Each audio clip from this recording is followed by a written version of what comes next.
Okay, guys. So welcome to back to the wireless channel. This is our space to talk all things regarding wireless communications. And today I want to bring you another talk about a work that I did quite a long time ago, but of a rather fundamental nature on the generation of Tikhonov random variables, also known as von Mises random variables. The material is actually based on this article that was published in 2008 in the Transactional Communications. You can find it obviously in IEEE Explorer. Um, so why Tikhonov? Why von Mises random variables? Well, first of all, if you go to the Wikipedia page, it will say there that Tikhonov or von Mises variates are the result of the addition of many small independent angular deviations. So in other words, this distribution is actually the equivalent of it's the solution of the central limit theorem under circular statistics, right? So this is the equivalent of the Gaussian distribution for circular variables. In other words, whenever you are subjected to, and one typical case for communications is phases, right? So whenever you're subjected to phase errors that are the result of a large number of different effects, then the Tikhonov model will appear as the most entropic model and therefore the most suitable model for your phase errors.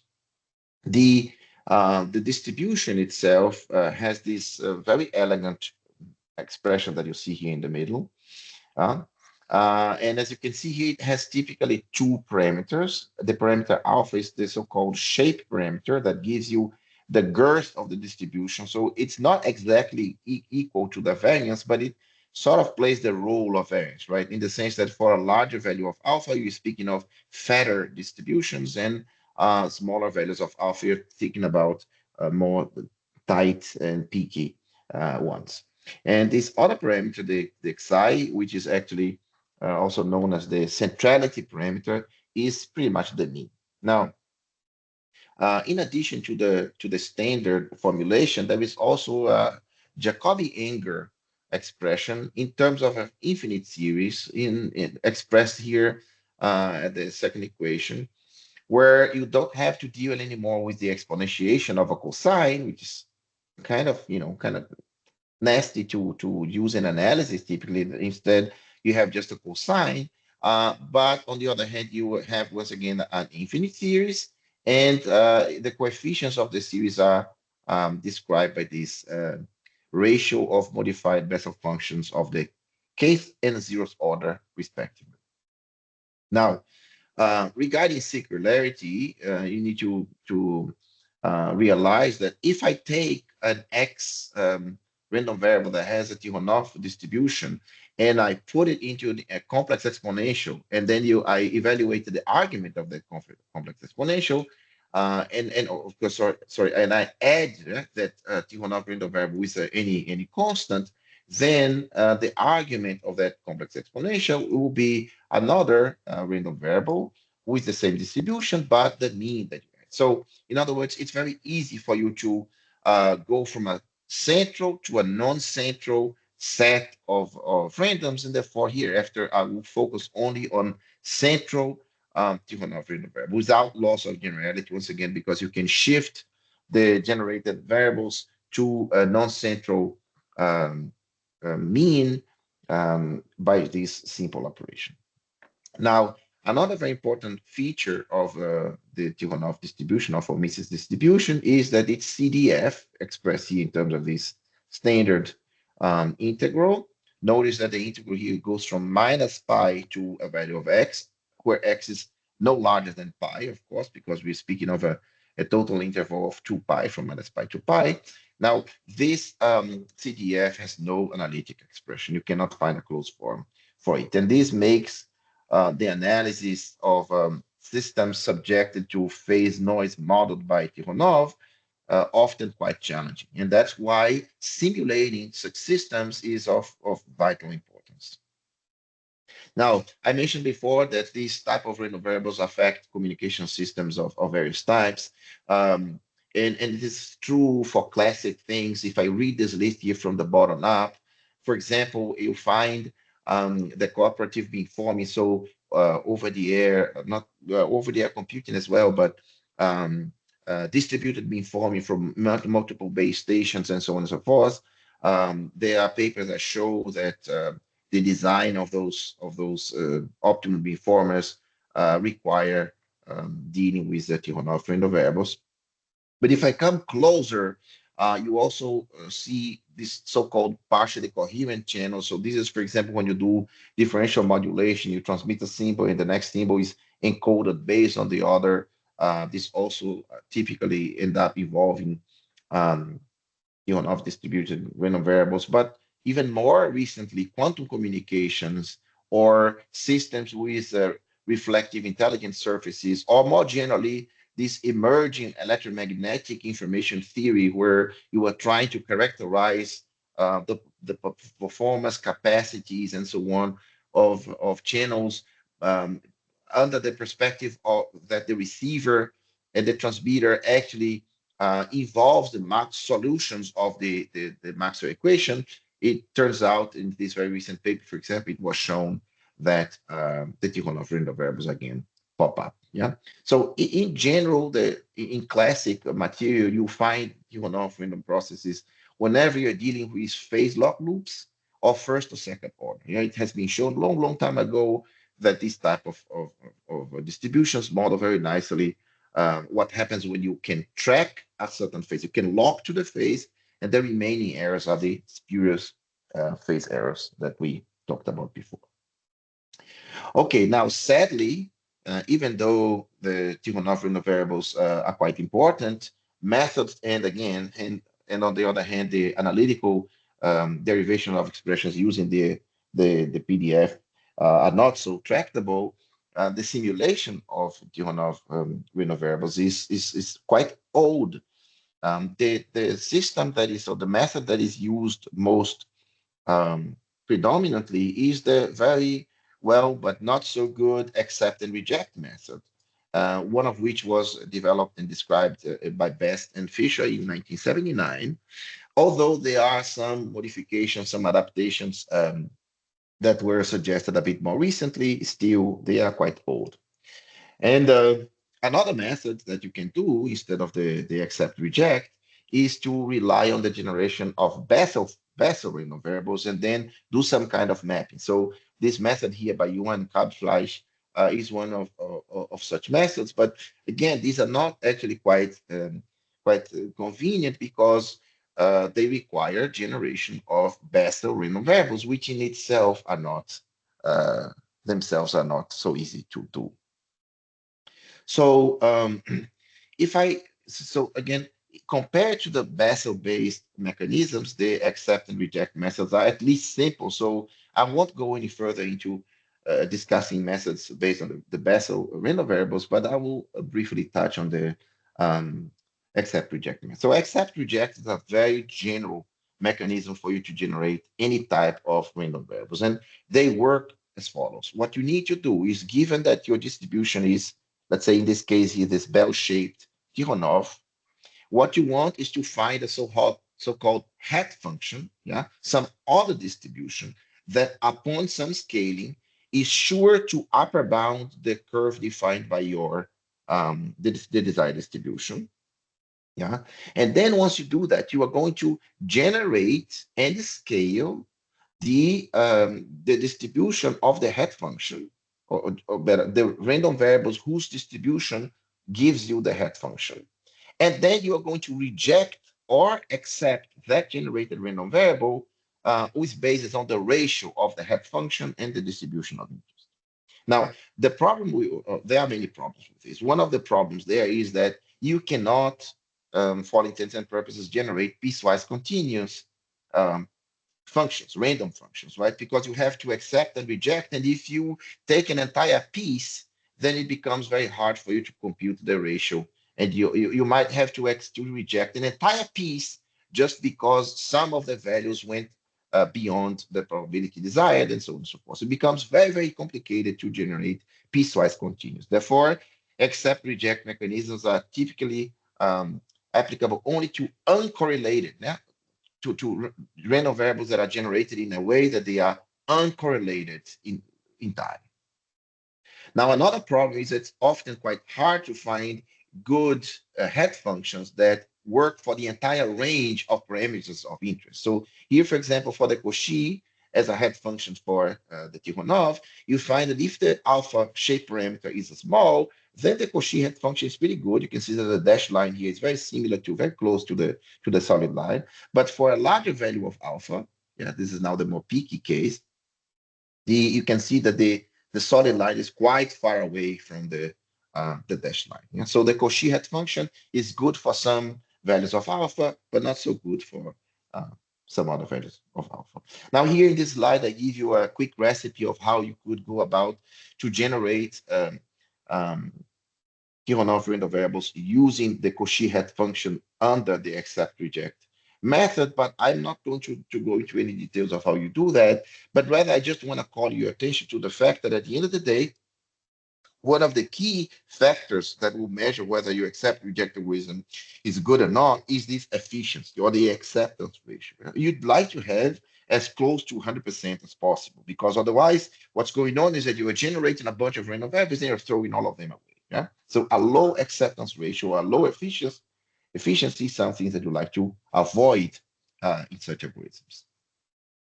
To consider another alternative instead of the Cauchy, you could also generate Tikhonov under the accept reject algorithm using Gaussian head function. And here you have some plots of Gaussian head functions with Tikhonov for different parameters, the same as we had before.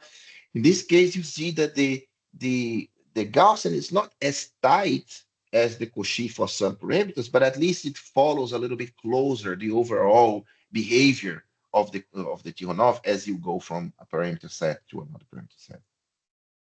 Once again, here's a short a recipe of how you generate Tikhonov random variates using Gaussian-based accept reject algorithm, or in other words, an accept reject algorithm using a Gaussian head function. Now, once again, pay attention to the efficiency coefficient, or what did I call it, acceptance ratio. And now if you go ahead and you plot the acceptance ratio of both of these alternative accept reject algorithms with the Cauchy or the Gaussian functions, you see the behavior described by these curves here. So interestingly, the Cauchy has a non-monotonic behavior. So you have an efficiency that is not quite 100% for very small values of alpha. Remember, small values of alpha are the ones where the distribution are quite fat, right? Quite flat with a low peak. Here we already saw that the Cauchy head function indeed approximates the Tikhonov quite closely. But then it decays. First it decays somehow, and for some magic value, it goes up a little bit, but then it starts to decay really, really fast. And you start very quickly reaching things in the order of below 60% of efficiency. Now, for the Gaussian has more of a monotonic behavior, but once again, you reach an error floor of around 65% if the alpha parameter is in the vicinity of 1. And now, needless to say, actually, most of the interest is when the distribution has a high value of alpha, because a high value of alpha is when your phase noises are not way too large, right? A low value of alpha essentially means that you have almost a uniformly distributed area. So most systems of quality, most systems of interest are the ones with actually higher value of alpha. But once again, you'd also like to be able to generate the range of variables for the entire range of values of alpha. Okay, so now we can enter the material contributed in the article. So there, what we are going to do is to go through, introduce a completely different idea based on the moment determinants of the Tikhonov. So moment determinants refers to the fact that some distributions, not all, actually the majority, but not all of the distributions, are fully determined by their moments. So the first part of the paper actually proves that the Tikhonov distribution is moment determined, and it does so by showing that the circular moments of the random variables is in fact given by the same ratio of modified Bessel functions that you need to build the Jacobi-Younger expression of the PDF. Yeah. So by simply showing that if you calculate all the circular moments, you are essentially calculating these ratios. And given that with in possession of all the ratios, I can obtain a formula for the distribution via the Jacobi-Younger, we conclude that if indeed the Tikhonov distribution is moment determined. Now, with that out of the way, we can now think about a method that exploits this feature. Yeah. So you want to try to generate random variables whose moments approach as much as possible the moments of the Tikhonov itself. So now here is where another interesting feature of the distributions come in play, and that is that, and apologies here, this alpha or infinity looking thing should have been the mu. So the moments are fast and monotonically decaying functions of both the order n and the alpha parameter, or the inverse of the alpha parameter, respectively, right? So in other words, if I fix a value of alpha and I change n, the moments go down for any value of alpha. Obviously, larger values of alpha means that it decays lower.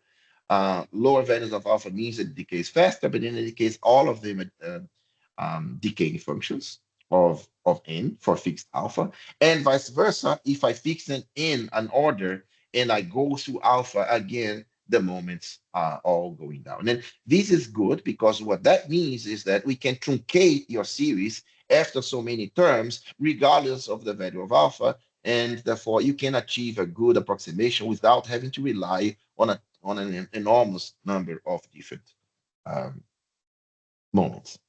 Okay, so now let's discuss the idea in a nutshell, which is actually very, very simple. The idea is merely to generate one out of a bank of different random variables and not reject or accept them, but already first you flip a coin, so to say. Yeah, you flip a uniform coin, and based on this uniform coin, you're going to generate a random variable following one distribution or another distribution or yet another distribution out of k possible distributions, and take it. Yeah? So you don't throw anybody away, but instead, a priori, you know which one you should do under a certain probability, and then you generate that.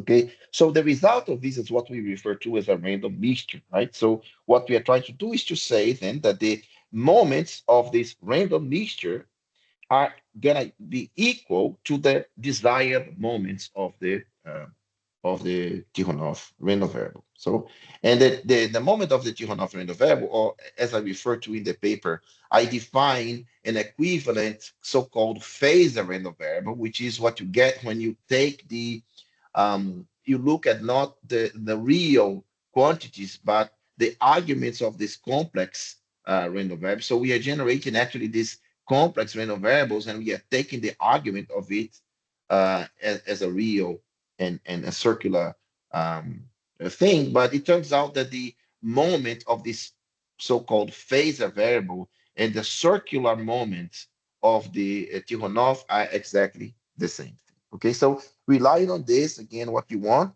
is to design the moments of the Tikhonov phasor variants such that they are a random mixture of the moments of the underlying or component processes.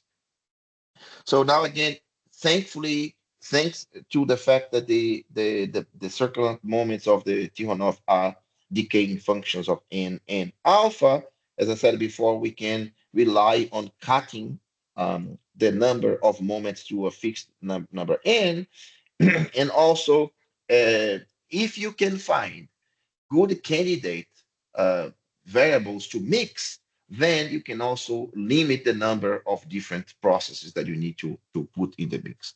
Now, just for the sake of comparison, since the typical methods based on accept, reject, use Cauchy or Gaussian, we considered in the paper also mixtures of Cauchy and Gaussian, and it turns out that the moments of the Cauchy or Gaussian random variables can be expressed in terms of this exponential, with a flag parameter, so to say, this ik here. If I is equal to 1, you have one type. If I is equal to 0, you have the other type. So taking advantage of this, you can actually design an optimization problem to find, given a k number of different processes, under this indicator variable here, which one should be Gaussian, which one should be Cauchy. And then with that, for a given number of moments, find then the optimum parameters of the corresponding distributions. And finally, the optimum mixture probabilities, right? So if you solve this optimization problem, you are going to walk away with the optimum mixture of the optimal selection of Cauchy and Gaussian with k total components and n total moments that maximally approximates your distribution. Now, it turns out that this problem can be solved. There are articles about it. It's cited in the paper. But of course, this problem is non-convex because you have the combinatorial effect here of taking the infimum over all possible combinations and so on and so forth. Again, I will not go into details, but it is possible to actually solve this problem if you're really keen on finding the super tight generator. But it turns out that you can do it in an easier way without going there, and that's what we do. Now, this plot here just to show you that the general shape of the moments of the Cauchy, the two above, and Gaussian, the two below, moments are also monotonically decaying functions of both n and not alpha, because of course Cauchy and Gaussian don't have that alpha parameter, but they have another correspondingly different shape parameters, gamma and sigma respectively. Yeah. So the gamma parameter here is the shape parameter of the Cauchy, and the sigma parameter is the shape parameter of the Gaussian. But again, both of these component distributions have also nicely decaying moments, which means that they are good candidates, yeah, to perform the mixture. Now, as I said before, um,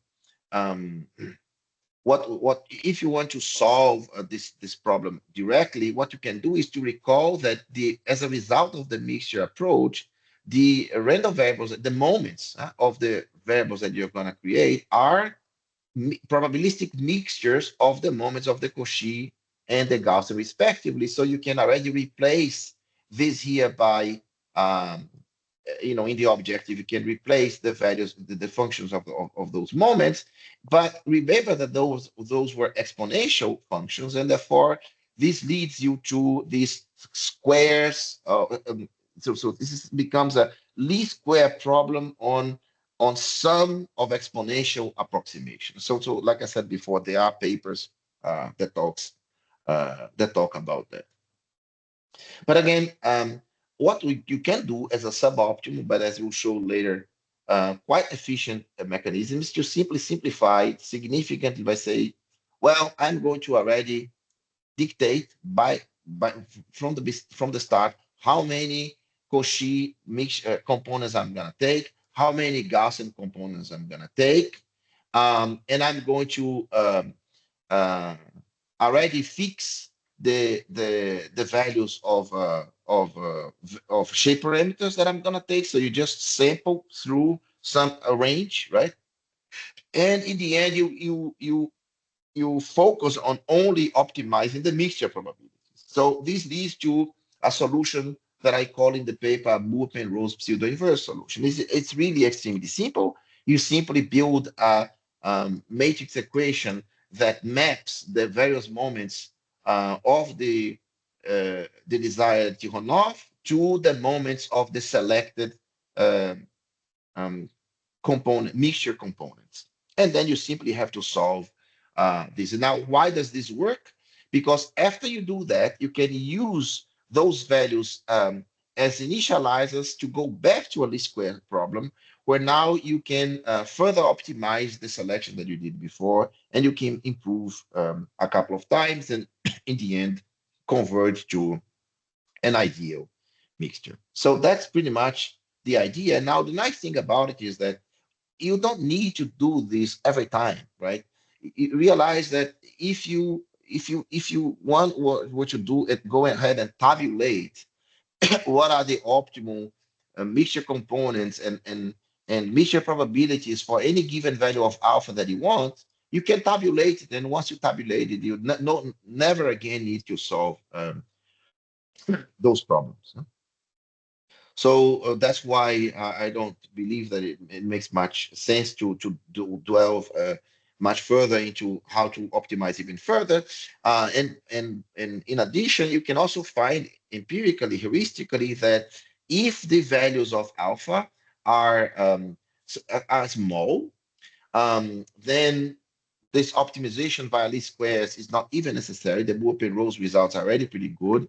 You only need to go there when the values of alpha grow. Yeah, when the values of alpha are quite large, then you see a significant improvement from the original one-shot solution via Moore-Penrose and the ones that are further optimized via least square optimization.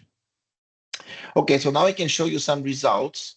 Here is some results showing the moment accuracy. Here we have the theoretical moments of a Tikhonov. Yeah, these are the dashed lines.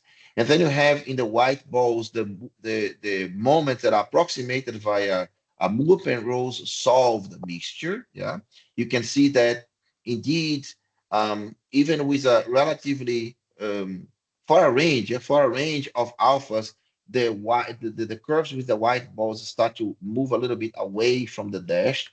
And when you do your least square optimization, you bring them back closer to the dash at the lower orders. And remember, the lower orders are what matter, because when you go to higher orders, you're throwing them away anyways. Okay. This is the same, the other side of the coin, so to say. Now we are plotting the same moment comparison, but as a function of 1 divided by alpha for different values of n. And finally here, I'll show you the exact theoretical PDFs against the PDFs obtained by simulated data generated with the method. And as you can see from your own eyes, the results are very good, and very importantly, the results are especially good when the values of alpha are not too small. Yeah, so not when the distributions become very fat, but rather when the distributions are nice and peaky, which is where the most interest lies. Now, in the paper, we also go several steps further, and we do a detailed analysis of the errors that you obtain, in particular, aiming to figure out how far do you have to go, where can you truncate. And we show that, for example, for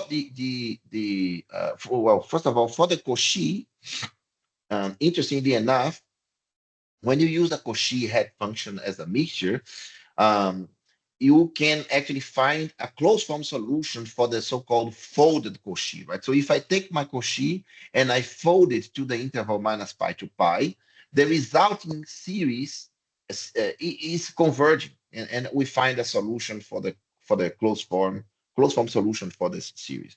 In the case of the Gaussian, on the other hand, you have to fold the tails of the Gaussian infinitely many times within minus pi to pi. But we show also in the article that if you do only 9 folds, you're already at the order of precision of 10 to the power of minus 308, which is mind-boggling accurate, which means that you don't need to go any further than 9 foldings.